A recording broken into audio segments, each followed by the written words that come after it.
Good afternoon, everybody, and welcome to another Smart Webinar Wednesday. Today, I'll be doing this webinar on engaging the reluctant language learner using Smart Learning Suite. So hopefully, we have a few language teachers on the line, and I'll be able to provide some. Oh, hold on. Just need to share my screen. Here we go. There it is, guys. Sorry about that. We've got the screen hopefully coming up now. Cool. For those of you that are online live, we have the question pane, which will just be on the right-hand side. And you can ask questions throughout the session, and then I have some time just at the end that we can go through some of your questions there. Hopefully I can answer everything. If not, we can always sort of come back to you. Okay, cool. The other thing as well that's really important for you guys to know is that you can earn a certificate for this. So for those of you that are live with us now, this process does take just a little bit of time. Check back in a week by going to training.smarttech.com, and you will see the webinar come up, which is engaging the reluctant language learner with SLS. And you just need to go to the end of that video that's been uploaded, and there will be a link for you to click on, and you click that link and you can get your certificate that you've attended the PD session. So that's always really good for us teachers. Great. A little bit about myself. My name is Molly, and I'm an education consultant for Smart Technologies here in Sydney. I've had about 15 years in education. I've worked across all different schools and in both primary and secondary classrooms as a French and English teacher. And about 3 years ago, I became a Smart certified trainer or educator, and was lucky enough to join the team at Smart coming on 3 months now. My email address is there. I'm really happy to always answer any questions or provide any support to anybody. You can reach me on Molly Turner at smarttech.com or follow my Instagram page there at mollysmartau. So for today's webinar, really hoping that I can provide some great ideas for you and for you guys to realise the power of the Smart solution to engage the reluctant language learner. We will be providing an interactive experience here with features of the Smart solution to develop these sort of language activities that we're hoping to engage your students with. And of course, the payoff would be to inspire new and innovative ideas for your language classroom. For those of you that want to join, we do at hellosmart.com. So we will be looking at Smart Lab activities. You don't have to join now, but if you wanted to tap in now, you can go to hellosmart.com. And my teacher number there is 3070, and I'll be able to sort of share some of my lab activities with you, and you can give it a go and see the student end if you like. Cool. So look, first of all, what I'm going to start with is just a couple of little ideas that I use that I've found to be really useful in my French classrooms. And I'll just go through as well how to create these. We'll move through some of these little tools that you find in the Smart Learning Suite, and also moving into more of a building a resource or an activity for the students to complete themselves. And then we'll move through into Smart Lab and some of the great games there and features of SmartLab that I've found to be particularly useful to engage those real reluctant sort of learners. I think as language teachers, we're always up against some students that don't want to sort of, plunge into a new language. And so I've found ways, I suppose, to try and tap into their world and to sort of make it familiar for them, given that foreign languages can often be really difficult sort of for Australian students in particular to start developing in, their high school years in particular. So this one here, look, an oldie but a goodie, which are the interactive dice that we've got here. And we have this little activity that is asking, this is just a 5-minute warm-up activity I might do in the classroom, just to get the students sort of, thinking in the language, in the target language. And basically, often it's sort of difficult when we're asking students a question to not only come up with an answer, but also to come up with an answer in a different language. So I use these little dice to give them the content, and then they just have to find the vocab for it. So the question obviously I'm asking them is, where are you going? And they could be going to the supermarket, and how are you going to get there? And they're going by car. So for those of you that aren't familiar with your interactive dice, you'll find them in your gallery. So just on the side pane of your notebook there, all you need to do is type in dice and search for that and click on the interactive multimedia. And you can just drag and drop it out like this. What's fantastic as well, obviously what you'll see with these dice is that then you can customize them. So as they are themselves, a dice, great for numbers and doing numbers and having that sort of randomized. But if you do go to settings, just at the top there, the little cog, you can see that you can customize it either with text or also with a picture. You can drag and drop a picture straight into it. What I do suggest that you do when you're doing that is you'll need to hover over the picture. I might just make this a bit bigger. You need to hover over the box and it resizes it. So keep holding it and hovering it over the box until it resizes and drops it in, and then that will give you your little picture dice there, which is really fun.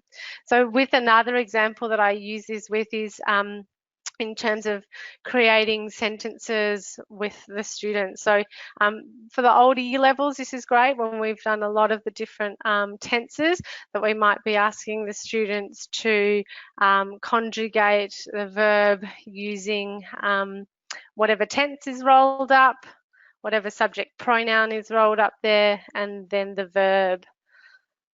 So that's also a really good one there. So again, they're not really having to think sort of too much and making those decisions. The decision's made for them, and hopefully their brain sort of takes them there. So I found them to be really good little warm-ups for students. The other one as well, obviously that's great, a YouTube clip. So important for in a language classroom for students to be listening is a massive component, obviously, of any language course. And inserting, I'm sure that all the teachers out there are using YouTube. It's nothing new, but I suppose what's really good about using it within an SLS context is that it's embedded there in your notebook, and when you go to it, it's not going to have any ads and it's not going to play the next clip, which is really fantastic. So for those of you that are a little bit that don't know, I just go to my puzzle piece there on my side toolbar, and then I can go to YouTube. I can do a YouTube search on the fly. It is a safe search. We're powered by Bing, so there's no explicit content's going to come up. I can search, plug it in, and then just drop the video in. What's also really good about that is that we can sort of, do a full screen, or we can make it a smaller screen there and have our directed questions. So really sort of explicit questions there on the side, so it's that directed learning. So when the students are looking at the clip, they know what information that they're trying to find there. You can obviously sort of write over this as well, so it's a good opportunity. I think on this clip here, there's a dialogue between at the bakery, and we can even dissect some of the vocab there. So you can sort of be pulling out the vocab, and again, you're doing this together as a class, and it's really explicit and it's visible, so it's sort of right there. So I've also found that to be a really useful tool. Moving on, so they're just some little ones that I wanted to share. Most people are probably really aware of those and using them. There's nothing new. The next one here, so what I've done is I've designed this activity for the students, and we can do it one of two ways. So basically, we're at the market and we're asking students to be coming up recording an exchange between a customer and a shopkeeper, and obviously they're the parameters that the students have to sort of work within. So two ways that I've found to do this that's been really engaging for the students is either to create a resource using Smart Learning Suite, where I can insert a sound clip, which is just myself with an exchange between a shopkeeper and a customer buying certain items. Now, for this particular activity here, we can play the listening track, if you like, and then the students can be up at the board and they can be moving the little pieces, you know, where it sort of should fit. So what I want to sort of show you here, just in terms of creating it, everything that I've done here has just been adding images. Yep, so I've added the little image that I've just taken, dragged and dropped from Google Images of a speech bubble, and then I've just laid in the text by hitting a text box there. And as you can see there, what I've done is just selected it and made sure that they are grouped together then, so they don't sort of act individually, so they're one. So we just select them both on the drop down menu and we just hit group. So that sort of acts as one. These other images here, what I've done when I've pulled them from the internet as well, I kind of always have a bit of a working sheet. They come across on these stickers here, and all I've done here is I've just gone down on the drop down menu and set the image transparency. And so what we can do is have something that looks a little bit more, oh, that's not working too well, like some apples. Yep.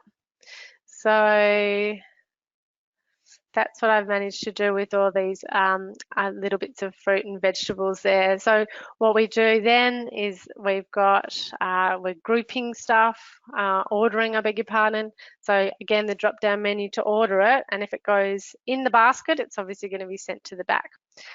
So then you have something here where the students can kind of move the fruit and veg into the basket. So look, I have attached just a sound link here. So that's how we can sort of start it off. I'll give you a little taster.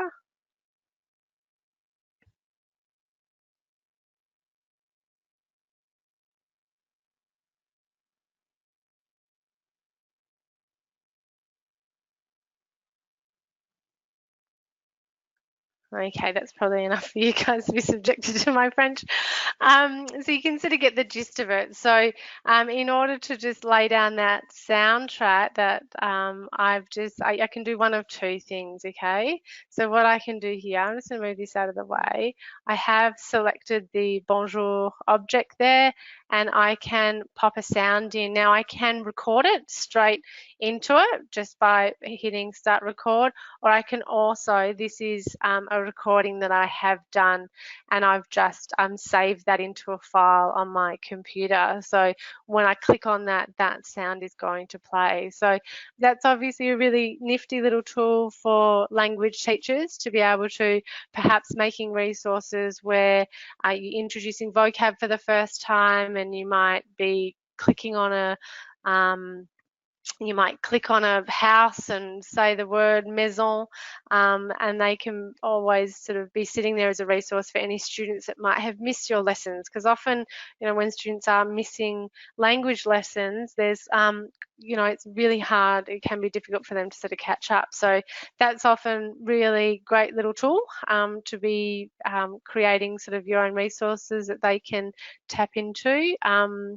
The other thing as well is, and I'll show you in a minute, we can then transport something like this, or ask the students maybe for the older year levels to start creating something like this, and then we can use the smart recorder for them to create a digital narrative. So I think what you might appreciate as language teachers is how reluctant students are often are when they're getting up, if you ask them to do their French oral in front of the class, and they're absolutely mortified, very reluctant to do so, understandably. But what I find is sort of put them in front of a microphone and a video to record something, and they just go to town with it. I suppose, we live in the world of the YouTubers, where that's what many students are sort of aspiring to, much to the dismay of teachers. But why not tap into that? So that's a great little resource. So what we could do here, so then what I might be saying to the students is go away. I've got an example there of a script. Write your script, get your images that you have. They can lay down a background. The background that we've got here in place, if I unlock it, you'll see that we have made it with the fill effects. We have made it a little bit more transparent, so it kind of sits nicely as a background. So you can do little things like that. And again, sort of teaching them to bring over the pieces of fruit or veg that they're going to be buying at the market. So what we do then is they can use the software with the smart recorder, and they can make their own copy of their digital narrative. So I do suggest obviously an external mic. When you do use the smart recorder, it picks up your computer's microphone. So if you just you can get a USB mic that just plugs into that, and then the sound quality is really good. I've done this in many sort of examples. So when we're doing your household or community, and the students sort of go through and they make recordings of them walking through their house and saying what room it is, and then they come to school the next day and piece it all together. So I've really found that sort of using those recording devices, if you like, and tools has been quite sort of powerful. So with the smart recorder, look, all you need to do is open up, so it's just that camera that you've got up there, not the screen catcher, but the one next to it, called Smart Recorder. You can record the whole desktop, if you like, an area. So it could just be a small area that they nominate, or a window. So if we do this one here and hit record for a window, I've selected it, and you can see now it is marked in red, and it is recording everything. So it's recording my voice. It will record everything on here. We can have the shopkeeper saying bonjour, bonjour, vous désirez, and they can go through their little shop exchange, and if something's not going in there, it's sort of sitting at the front. They hit stop, and it just does it all for them. So it'll piece it all together, transports it into a movie file. So look, students really love that. I'll subject it to you for a second, just so you see how it plays out. There you go. I don't really want to sit listening to my voice. Okay, so that's been a really cool tool. I really find that I'm having much more success in my classrooms, in my French classrooms, with students making these little digital narratives, if you like, rather than sort of getting up and having this really awkward French oral at the front of the room, where they're just sort of trying to bury themselves in their notes. And like I said, yeah, you can, for the younger year levels, maybe you're creating the little resource itself. So that's just something sort of nifty. Another really, obviously, Smart Lab is incredibly powerful across all subject areas in terms of engaging students. And I think, you know, particularly this one that we've got here. Hi, Caroline, you're in my class. Thank you. We have our Shout It Out, which is really popular. You know, I use it constantly. I've seen some really creative ways to be using it. Obviously, for establishing prior knowledge, you know, taking away from that. Okay, hands up, who knows about bakery items in Australia and versus France? You might have a few people making contributions. Well, in this particular space here, in Caroline, I will start it. Feel free to, I'm not sure if I've done images here or text, but pop a text or an image up that you can find. The contributions of every student that's contributing in that space when we do an activity like this. So it's quite awesome because it makes for a really rich learning environment and the students are sort of then learning for themselves. I find as well that we've got you know, definitely students learning from one another too, and an opportunity sort of for the visible learning to be happening. So in order to, and I'm not on myself, I should be, but I'm not. In order to create this, all I needed to do was go to the Space Invader. So this is our Smart Lab tab up here. So Space Invader, and it brings up like an arcade of games if you like. These are all templates, amazing for language classes. There are so many, you know, taking away from, you know, we've had these types of activities, if you like, within our textbooks, or you know, we'd make our physical copies of them, and now we've got them in that digital space. So it's really great. This one here is just Shout It Out, and you can just hit on that. Once you hit on it, you can either have randomized or make categories. So for this particular one here, I'm just going to close it off, and I'll just go into edit mode. And this particular one here, you can see that I've chosen categories and I've chosen text here, and we can either show or hide student names. We can also show or hide student names here, which in a language classroom, I think it's always a good idea. They're already feeling a little bit vulnerable, particularly the older kids. You know, you might want to have images there. So, you know, when the students go into the activity, they can as well, it's a safe search for them, and they can add an image of a bakery item if you like. So I'll just see how quickly I can get onto it and see if I can just give you a bit of an idea. It's not loading. That's fine. So as you can imagine, all the text and everything sort of populates and pops up here. So that's a really good one. Something that language teachers have been using forever are things like your flashcards. So you can have text and images on flashcards. This is great as well because what we can do is we can push it out to our student devices. And once we push out to our student devices, students can move through that at their own pace. So we're really being able to tap into that student-centered learning. And again, it's just for some students, they like sort of working maybe on their own and working at their own pace on things. And I think that that's a really good opportunity to be able to do that. You can, of course, do it up at the board and do it together as a class, and then have some students, if they need that extra practice, that they could then go and do it in their own time. Okay. Hope you're seeing that.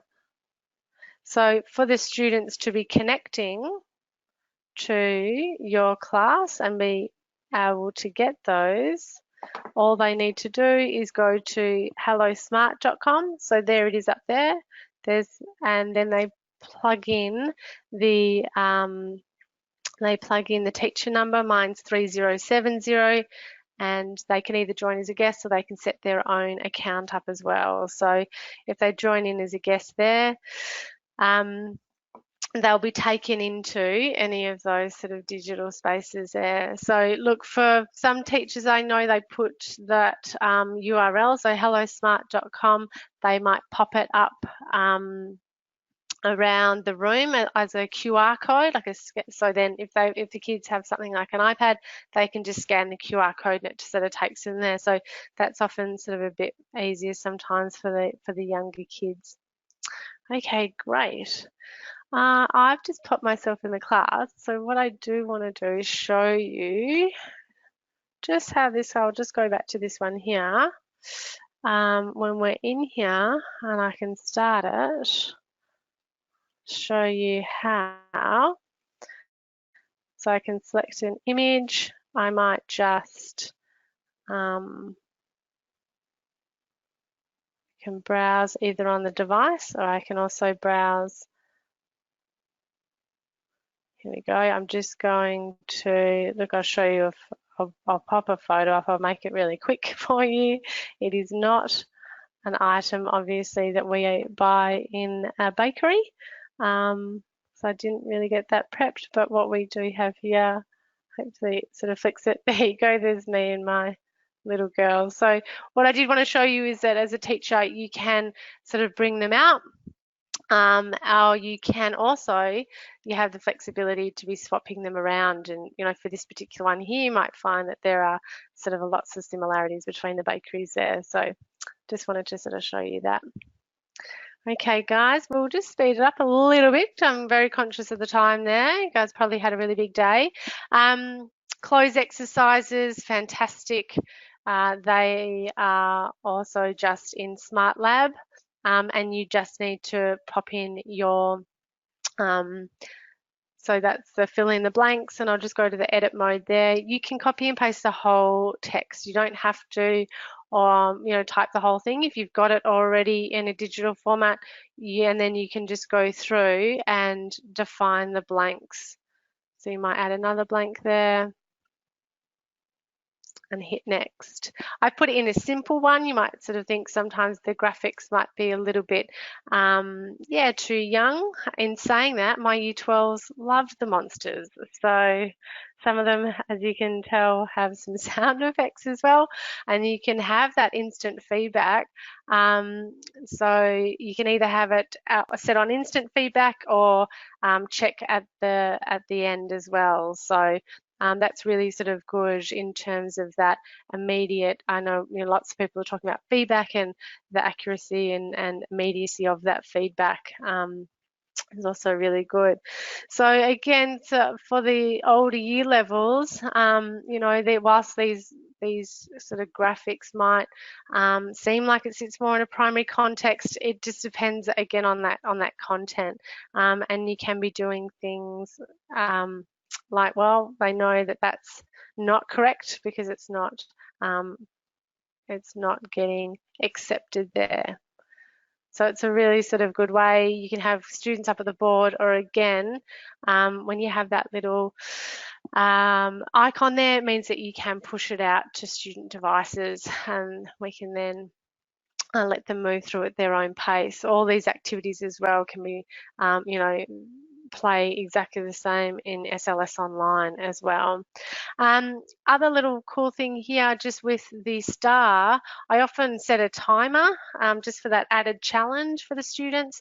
So if you hit on the star there and grab the timer, that always sort of increases,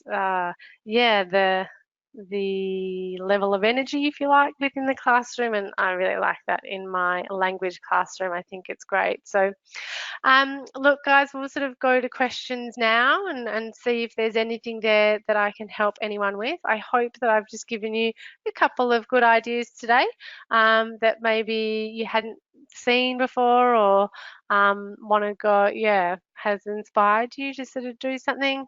I am we're just opening up the question pane now, and nope, no questions. Hopefully I'll take that as a good sign, maybe, that there's no questions there. Guys, as well, just before you go, I would love to just also pass on the information that we have our new Smart Learning Suite, what we call SMEX, has just launched. So our old Smart Exchange, which is where teachers can get free resources, which is amazing. And there are a lot of French resources. Always select France as well as Canada and Australia. You can select your subject, and we've had just a massive revamp here. So all of the notebooks that you find now are, the more up to date. There were thousands, so they've sort of trawled through everything that was created about 10 years ago, and so everything's looking really good. It's very relevant. By all means, if you have a resource yourself, share it to the site. It's always really nice to build this community, particularly in Australia, to have our resources built up a little bit there. And then lastly, don't forget about your certificate. Come back to it as well in a week or so, or for those of you watching it post presentation today and you're watching it online, you'll find it just there after, on the last slide there, on the video. There's further resources and training as well. If you go to training.smarttech.com, there's great tutorials and other training modules as well that go through some of them. There's a great skills toolkit for those that just want to have sort of bite-sized little tutorials on cool stuff that's happening. And lastly, don't miss out on our Inspire Greatness Conference. So it's happening at Abbotsleigh Senior College on October 10 and 11. An amazing lineup of educators and experts within the industry of education and technology.